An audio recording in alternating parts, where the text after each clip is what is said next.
Okay, so I've just machine stitched the back stitch here, and since we're not able to skive and properly fold this, I'm going to do what I did last time, and I'm just going to cut very close. You can see very close to the stitch, but I'm not going to cut the stitch, and that will get the access area off. It still leaves it stitched, but what it's going to allow me to do is fold this over and kind of hammer this seam down from the other side and get it relatively flat. So we're going to do that. I'm going to grab a last.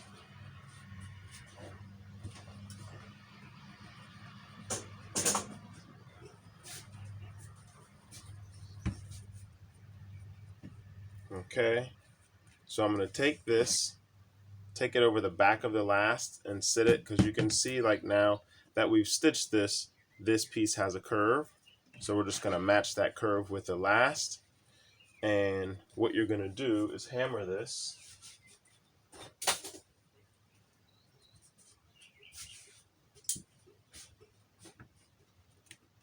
You don't want to hammer this too much. You can break the seam if you hammer too hard, but what you're going to do is just kind of hammer this and get this seam to kind of start to lay down a little bit. And it won't be perfect like a skive folded edge, but it will get it to start to lay down over the back of the seam so that you can move on with the project.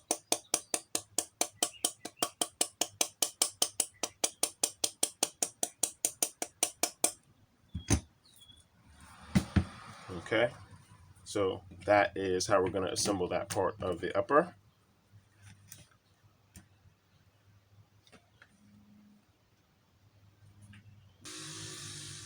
All right, I'm going to assemble the vamp and the vamp lining. Okay, same thing, just using a little bit of glue here.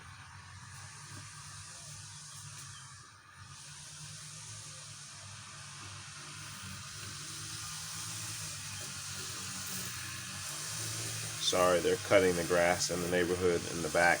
I really apologize for that. What can you do? Okay, so I'm just getting these pieces together. Again, I'm going to put a little bit of heat on it just to kind of speed up that process.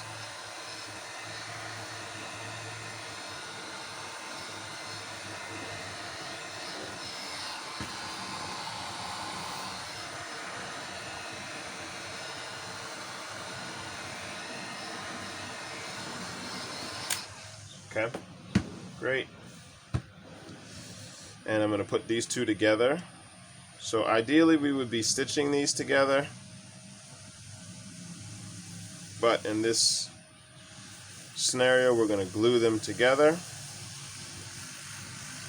here all along the edges. And where you would be stitching these together would be here along the edge.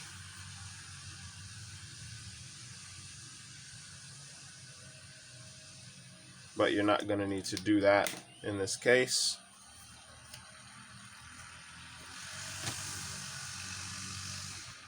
And then what we would also be doing, we would skive this edge really, really thin.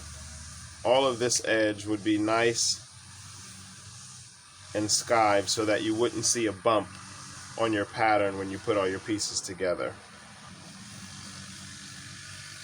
So sorry, to correct that, you would only really be stitching here around the tongue to here and stopping. This area you don't need to, you would just glue it together and skive the lining and the upper very well so that this would taper to like 0 thickness and you wouldn't see it when you assemble your upper.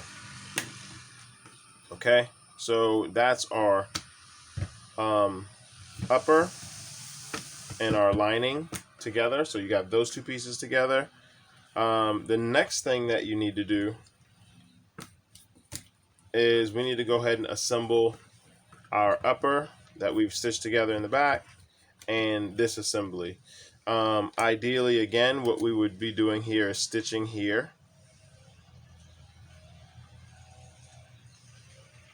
So we're not gonna stitch that For this demo, if you want to, you can on your machine. I'm just, I don't want to mess up you guys' machine. I know that some of this thick leather stitching can really jam up some of the smaller machines that are not like industrial machines. So as long as you have the assembly together, and then what we're going to do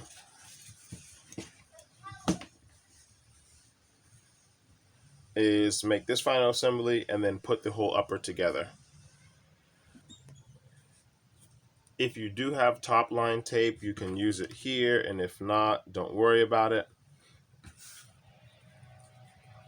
Okay, so we're going to put this really up to the edge of the upper, but we're not going to go over the edge of the upper, and just on the inside. This is the side we want to show on the outside here. Okay, so we're just going to continue that all the way around to the other side. Again, if you go over the edge with the top line tape, then you're actually going to see it, and I don't think you want to see that. And you'll stop it here. Okay, if you have, again, I know the situation that everyone is in now.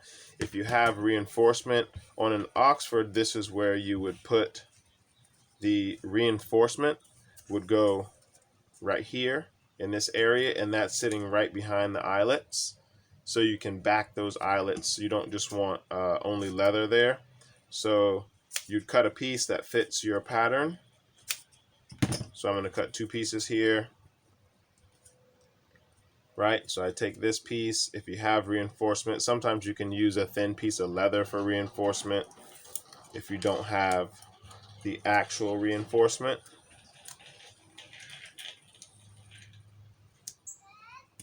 Okay, so there. So this is just behind the eyelet, so that's reinforcing that part. And then again, I'll do it on the other side and reinforce that.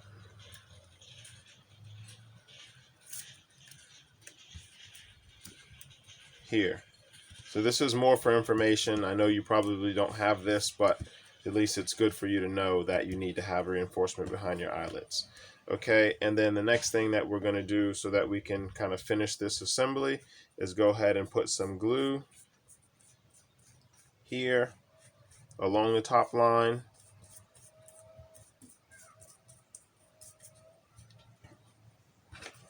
Okay, I'm going to do the same thing on the lining here. We'll put some glue along the top line.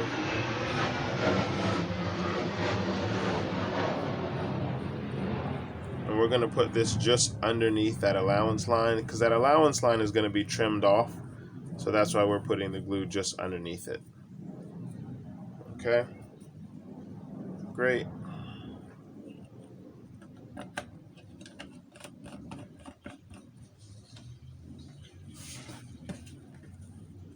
Again, I'm going to heat these up.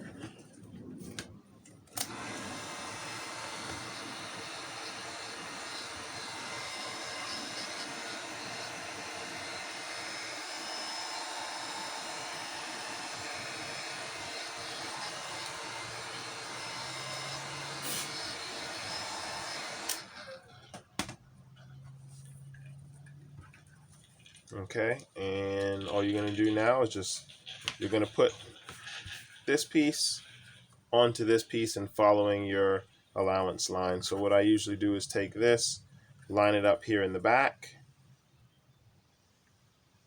right? See the little notch that I cut out and the center line of the back seam, and I use that as kind of my point to get myself started. And then you can just kind of follow it and lay it along your lines here and here.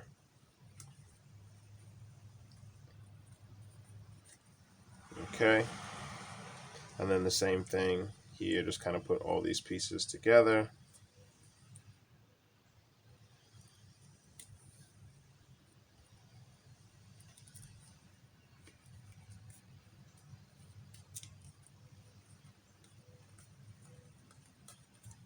Okay, so that's what you should have at this point, is your upper and your lining for the upper all together. Inside would look like that. the outside will look like this. And then for the final step, what we're basically going to do is that at this point, this is where you would do some stitching, okay? And you'd be stitching from this corner all the way through here. Say we'd start our stitching here, and we would start stitching here all the way along this edge, all the way here, all the way here, and then we would come over to this edge with the stitching and we would stop here.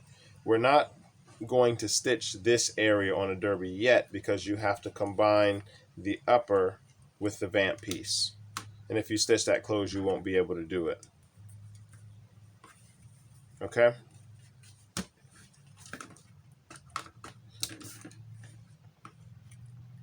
So let's say that we've already stitched this.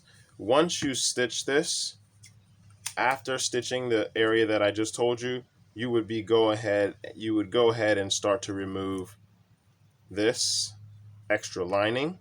This is only stitching allowance. So I'm going to go ahead and get rid of this. You can cut it with scissors or a knife, whatever you want to use. But you want to take your time and make sure the top line is cut clean.